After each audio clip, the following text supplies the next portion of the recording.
তো গাইস, অনেকদিন পর আমি চলে এসেছি আপনাদের সামনে আবার একটা নতুন ভিডিও নিয়ে। তো বহুদিন থেকে আমার ভিডিও বন্ধ ছিল, অনেক কাজের খিচিপিচির জন্য আমি ভিডিও করতে পারিনি। তো আজকে এসেছি আবার একটা আপনাদের সামনে নতুন ভিডিও নিয়ে। তো আজকের উদ্দেশ্য হলো এটাই যে বড় জায়গার বিয়ারিং ভাঙলে আপনি কি করে বুঝবেন যে বিয়ারিং ভেঙেছে কি ভাঙেনি, সেটা কি করে বুঝবেন। অনেক টাইম আওয়াজ করলে সবাই বুঝতে পারে যে হ্যাঁ বিয়ারিং ভেঙেছে।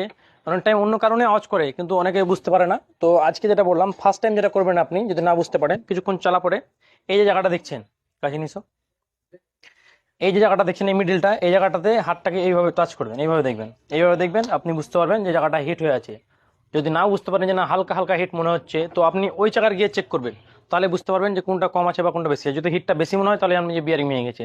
সেটা তো যদি আপনি না বুঝতে পারেন, তো ভিতর দিক থেকে ক্যামেরাটা থামাও। তো ভিতর দিক থেকে এই যে জায়গাটা দেখতে পাচ্ছেন, এই টেংরির জায়গাটা, এই জায়গাটাতে আপনি হাত দিয়ে এইভাবে দেখে নেবেন, এই জায়গাটা গরম হয়ে থাকবে। আর বলি, ক্যামেরাটা আমাকে বন্ধ করো। বিয়ারিং ভাঙার আওয়াজ তো আপনি বুঝতেই পারবেন যে কি ধরনের আওয়াজ হতে পারে।